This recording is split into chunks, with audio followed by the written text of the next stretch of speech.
अस्सलाम वालेकुम व्यूअर्स, मैं हूं अहमद अली और आप देख रहे हैं इनोवेशंस विद अहमद। आज की इस वीडियो में हम बात करने वाले हैं कि एक्सेल के अंदर कितने टाइप के फार्मूलाज का यूज़ होता है। आज हम सीखेंगे कि हम एक्सेल के फार्मूलाज की मदद से अपने टाइम को भी सेव कर सकते हैं और किस तरह हम अपने काम की एफिशिएंसी को बढ़ा सकते हैं। चलें तो व्यूअर्स, बगैर किसी टाइम को वेस्ट किए हुए हम स्टार्ट करते हैं एक्सेल की फिफ्थ टैब यानी कि फार्मूला टैब को। फार्मूला टैब की फर्स्ट सिलेक्शन इंसर्ट फंक्शन है।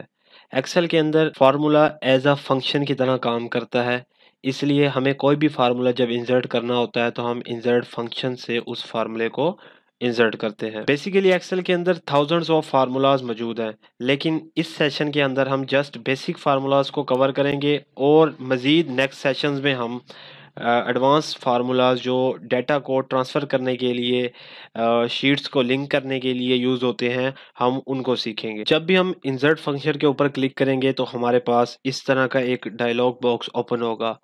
इस डायलॉग बॉक्स में बाय डिफ़ॉल्ट एक्सेल के अंदर जो मोस्ट रिसेंटली यूज़ फार्मूला जिनका बहुत ज़्यादा इस्तेमाल होता है, वो बाय डिफ़ॉल्ट सिलेक्टेड होते हैं।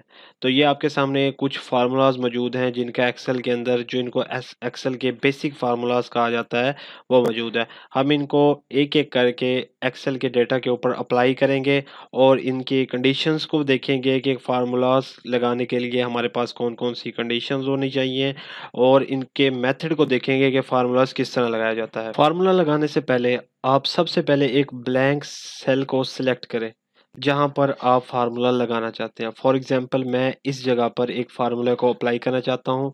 मैंने इस ब्लैंक सेल को सिलेक्ट किया, उसके बाद मैं इंसर्ट फंक्शन में जाता हूँ और मैं चाहता हूँ कि मुझे इस मार्च, अप्रैल और मई की क्वार्टर्स की जितनी भी सेल्स हैं, उसका मुझे सम दिया जाए। तो सिंपली मैं सम के फार्मूले पर क्लिक करूँगा और वो मुझसे नंबर पूछेगा कि आप किस-किस नंबर पर ये फ़ॉर्मूला अप्लाई करना चाहते हैं। तो सिंपली यहाँ पे देखें ये C8 टू C10 मतलब कि ये C कॉलम के अंदर 8th रो, 9 एंड 10th मतलब कि इन 3 रो के अंदर जो भी डेटा मौजूद है, उसके ऊपर ये सम का फ़ॉर्मूला अप्लाई हो जाए। तो सिंपली हम इसको ओके करेंगे। तो आप देखेंगे कि यहाँ पर इस वैल्यू का सम हमारे पास आ चुका है। ये तो था कि हम इंसर्ट फंक्शन में जाकर किसी भी फार्मूला को वहाँ से सिलेक्ट करें और उस ब्लैंक सेल के ऊपर अप्लाई करें सिंपली। इसका एक और मेथड भी है कि हम किस तरह किसी सेल के अंदर फार्मूला को अप्लाई कर सकते हैं। एस एक्सेल के अंदर जो भी फंक्शन हम इंसर्ट करते हैं तो सबसे पहले वो इज़ इक्वल टू के साइन से स्टार्ट होता है।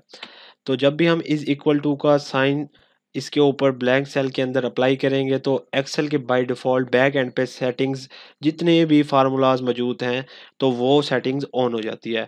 तो सिंपली अब यहाँ पर आप किसी भी फार्मूले का फर्स्ट अल्फ़ाबेट टाइप करेंगे तो आपको एज़ इट इज़ उस फार्मूले की ड्रॉप डाउन लिस्ट मिल जाएगी। फॉर एग्ज़ाम्पल मैं चाहता हूँ सम, तो एस से जितने भी फार्मूलेज़ एक्सेल के अंदर मौजूद हैं, उसकी एक ड्रॉप डाउन लिस्ट हमारे सामने मौजूद है। और मैं इसी तरह सम का फार्मूला अप्लाई करता हूँ। अब वो मुझसे पूछ रहा है कि आप किस नंबर्स पर ये फार्मूला अप्लाई करना चाहते हैं। तो सिंपली मैं इन 3 सेल्स को सिलेक्ट कर लूँगा और एंटर प्रेस कर दूँगा। तो देखें, ये इस तरह भी हम फार्मूला को अप्लाई कर सकते हैं।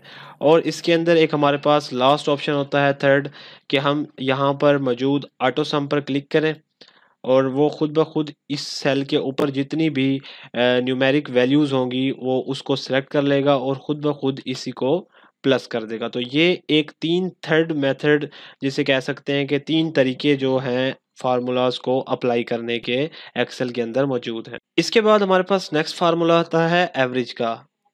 जैसा कि आपको मालूम क्या है कि हम फ़ॉर्मूला को 3 तरीकों से लगा सकते हैं, तो मेरे नज़दीक सबसे बेहतर तरीका ये है कि आप इज़ इक्वल टू के साइन को प्रेस करें और उसके बाद आप अपने फार्मूला को सर्च करें। फॉर एग्ज़ाम्पल मैं एवरेज का फार्मूला लगाना चाहता हूँ, तो मैं यहाँ पे एवरेज को सिलेक्ट करूँगा और उस पे डबल क्लिक करूँगा। उसके बाद वो मुझसे नंबर पूछेगा कि आप किन नंबर्स की एवरेज लेना चाहते हैं। तो मैं सिंपली इन 3 नंबर को प्लस करूँगा। तो यहाँ पर हमारे पास इनकी एवरेज जो हमारे पास आ गई वो आ गई 300। बट मैं चाहता हूँ कि इनकी टैक्स कितना पड़ेगा मुझे इस एवरेज के ऊपर। तो सिंपली मैं इस फार्मूला को उसके टैक्स के साथ, टैक्स जो रेट है उसके साथ मल्टीप्लाई कर दूँगा, तो आप देख सकते हैं कि मुझे इतनी क्वार्टर की सेल के ऊपर इतना टैक्स पे करना पड़ेगा। तो ये है एक एवरेज का फार्मूला जो हम इस तरह अप्लाई कर सकते हैं। इसके बाद स्क्रीन के ऊपर आपको एक छोटी सी एक्सरसाइज नज़र आ रही होगी जिसमें सेल्स के अंदर सम, एवरेज, मिनिमम एंड मैक्सिमम लिखा हुआ है। तो सबसे पहले हम सम का फार्मूला लगाएंगे, उसके लिए हम इज इक्वल टू और सम राइट करेंगे और सिंपली इस वैल्यू को हम सिलेक्ट कर लेंगे। तो ये हमारा इसके पास सम का वैल्यू आ गई और इसके बाद हम इसके ऊपर एवरेज का फार्मूला लगाएंगे। तो एवरेज के फार्मूले पे हम डबल क्लिक करेंगे और इस वैल्यू को सेलेक्ट कर लेंगे तो ये हमारे पास एवरेज आ जाएगी इसकी। और हम अब देखना चाहते हैं कि इस फोर वैल्यू के अंदर सबसे मिनिमम वैल्यू कौन सी है। तो हम सिंपली इज इक्वल टू का साइन और मिनिमम का फार्मूला और हम इसमें से सिलेक्ट कर लेंगे इन वैल्यू को, तो हमारे पास मिनिमम वैल्यू आ जाएगी। और इसी तरह हम देखना चाहते हैं कि इसमें इन वैल्यूज़ में से मैक्सिमम वैल्यू कौन सी है, तो हम सिंपली इसको सिलेक्ट करेंगे और मैक्सिमम का फार्मूला अप्लाई करेंगे। तो हमारे पास इनकी टोटल इनके फार्मूला के अगेंस्ट वैल्यूज डिफाइन हो जाएंगी। इसके बाद हमारे पास नेक्स्ट फार्मूला आता है टुडे डेट का। आप एक्सेल के किसी भी सेल के अंदर आप डेट को शो करा सकते हैं और ये डेट एज पर सिस्टम की डेट के मुताबिक खुद ब खुद ऑटोमेटिकली चेंज होती रहेगी। तो इस फार्मूले के लिए आप सिंपली ब्लैंक सेल पर क्लिक करें, इज इक्वल टू का साइन और टुडे और ओपन ब्रैकेट एंड क्लोज। तो आप देखेंगे कि यहाँ पर हमारे पास जो भी आज डेट है वो शो हो गई। इसके बाद एक्सेल के अंदर हमारे पास जो नेक्स्ट एक्सरसाइज है वो है एक्सेल लॉजिकल फंक्शंस की।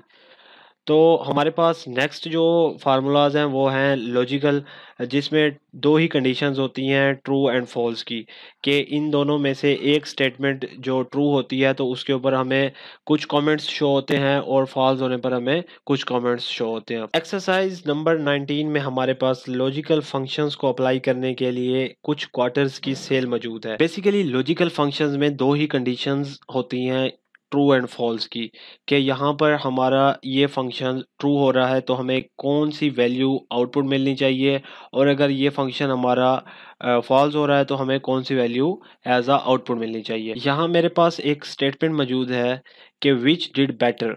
हम यहाँ पर दो क्वार्टर्स की सेल्स का कंपैरिजन करेंगे कि इन दोनों सेल्स में कौन सी सेल्स बेहतर है और कौन सी सेल्स कम है, और उसके ऊपर हम कंडीशंस लगाएंगे कि अगर ये वैल्यू सही है तो हमारे पास क्या आउटपुट होना चाहिए, और अगर हमारे पास ये कंडीशन फॉल्स है तो हमारे पास क्या क्या आउटपुट होना चाहिए। सिंपली आप ब्लैक सेल के अंदर इज इक्वल टू का साइन प्रेस करें और उसके बाद इफ फंक्शन को सर्च करें और इफ फंक्शन पे आप डबल क्लिक करें। तो इफ फंक्शन में सबसे पहले लॉजिक टेस्ट वैल्यू जो है वो हमारे पास है 500, और मेरी एक स्टेटमेंट एक कंडीशन ये है कि 500 इज ग्रेटर देन 350।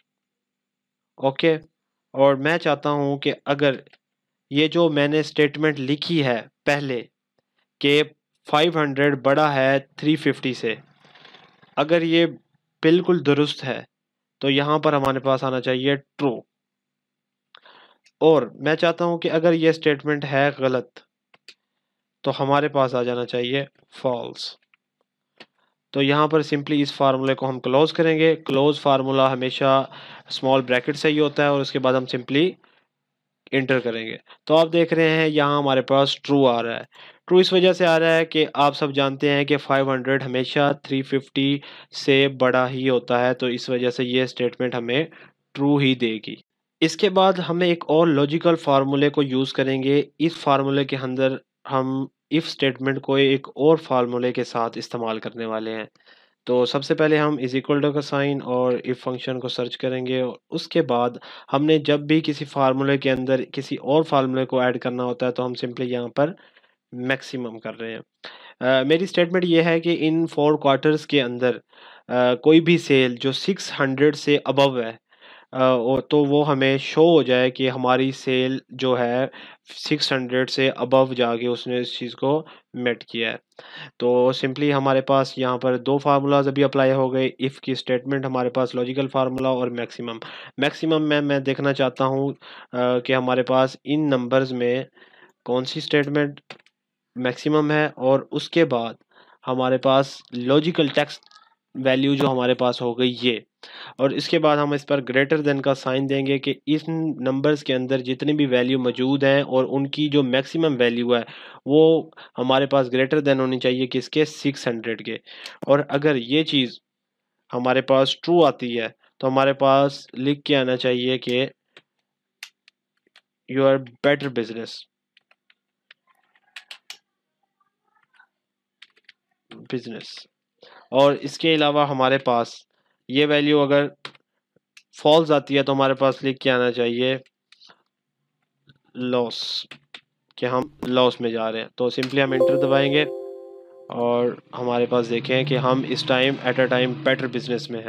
तो इस तरह हम लॉजिकल फार्मूलाज को यूज़ करते हुए डिफरेंट इनपुट्स और कंडीशन के ज़रिए डिफरेंट आउटपुट्स ले सकते हैं। मैं उम्मीद करता हूँ कि आपको इस सेशन से काफ़ी कुछ सीखने को मिला होगा और मैं आपको यही सजेस्ट करूँगा कि जब भी आप मेरी इस वीडियो को देखें तो साथ अपने लैपटॉप या कंप्यूटर में साथ प्रैक्टिस करते रहें ताकि आपकी स्किल्स इम्प्रूव होती रहें। तो तब तक के लिए अल्लाह हाफिज़ और अपना ख्याल रखिएगा और अपने इस चैनल का